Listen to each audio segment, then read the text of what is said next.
Bismillahirrohmanirrohim. Assalamualaikum warahmatullahi wabarakatuh. Selamat pagi anak-anak. Hari ini kita akan belajar tema 7, indahnya keragaman di negeriku. Subtema 1, keragaman suku bangsa dan agama di negeriku. Pembelajaran 1 dan 2.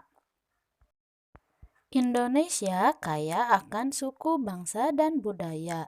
Indonesia memiliki 34 provinsi. Setiap provinsi memiliki suku bangsa serta budaya yang berbeda. Perbedaan budaya membuat Indonesia menjadi negara yang menarik di mata dunia. Keragaman budaya memiliki kekhasan. Selain itu, keragaman budaya dapat menarik wisatawan luar negeri. Oleh karena itu, kita wajib melestarikannya. Negara Indonesia adalah negara kepulauan. Pulau-pulaunya ditinggali oleh berbagai suku bangsa. Keragaman suku bangsa menyebabkan keragaman adat dan budayanya. Keanekaragaman suku bangsa tidak menyebabkan perpecahan, justru semakin memperkokoh dan memperkuat bangsa. Hal itu tercermin dalam semboyan negara kita, Bhinneka Tunggal Ika.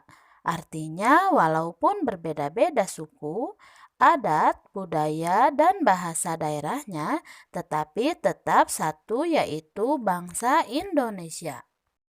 Negara Indonesia disebut juga dengan istilah Nusantara.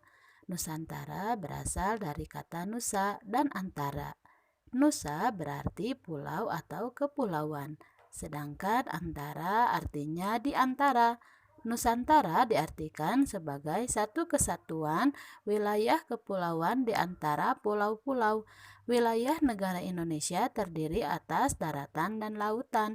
Indonesia adalah negara kepulauan.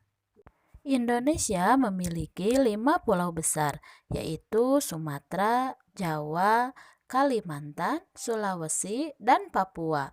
Selain itu, masih banyak pulau kecil lainnya. Pulau-pulau tersebut ditempati oleh kurang lebih 220 juta penduduk. Negara Indonesia terkenal dengan keragamannya, misalnya suku bangsa, budaya, agama, bahasa daerah, dan adat istiadat. Sebagian besar pulau Indonesia ditempati oleh masyarakat asli daerah tersebut, namun ada juga warga pendatang dengan bermacam budayanya. Beberapa suku bangsa di Indonesia diantaranya suku Batak, suku Jawa, suku Betawi, suku Sunda, suku Baduy, suku Bali, suku Bugis, suku Dayak, suku Ambon, suku Papua. Keragaman suku bangsa tidak menjadikan bangsa Indonesia terpecah. Keragaman dapat meningkatkan rasa kesatuan, kebangsaan, dan cinta tanah air. Selain itu juga dapat memperkuat tekad untuk mencapai cita-cita bangsa. Selanjutnya adalah materi macam-macam gaya dan pengaruhnya terhadap benda. Saat kamu kecil, pasti kamu pernah bermain ayunan. Ayunan adalah salah satu contoh nyata penerapan gaya. Memangnya apa pengertian gaya dan pengaruhnya terhadap benda lain seperti ayunan tadi? Apakah dengan bermain ayunan kita jadi tambah gaya? Nah, sebelum membahas tentang ayunan, mari kita simak pembahasan tentang gaya. Gaya adalah tarikan, dorongan, tendangan, kayuhan, ataupun hal-hal lain yang menyebabkan benda bergerak atau berhenti dari gerakannya itu. Saat bermain ayunan, tentu kita membutuhkan orang lain yang bertugas mendorong kita. Dalam kegiatan mendorong ayunan, terdapat gaya timbul. Nama gayanya adalah gaya dorong. Tapi kira-kira apa ya pengaruh gaya bagi benda-benda lain? Pengaruh gaya terhadap benda diam. 2. Membuat benda jadi diam. 3. Mengubah kecepatan gerak benda. 4. Mengubah arah gerak benda. 5. Mengubah bentuk benda. Berikut tabel gambar pengaruh gaya terhadap benda.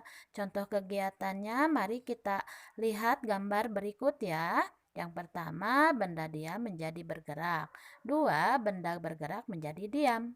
Tiga, benda berubah bentuk. Dan empat, benda bergerak berubah arah. Macam-macam gaya diantaranya adalah gaya otot, gaya pegas, gaya gesek, gaya gravitasi, gaya magnet, dan gaya listrik. Materi selanjutnya adalah ayo bernyanyi. Masih ingatkah kalian lagu yang berjudul Manuk Dadali? Lagu Manuk Dadali berasal dari daerah Jawa Barat. Sekarang hafalkan lagunya ya dengan memperhatikan tinggi rendahnya nada agar terdengar merdu. Perhatikan juga not angka dan syair lagunya. Sekian materi kali ini. Terima kasih ya. Selamat belajar. Wassalamualaikum warahmatullahi wabarakatuh.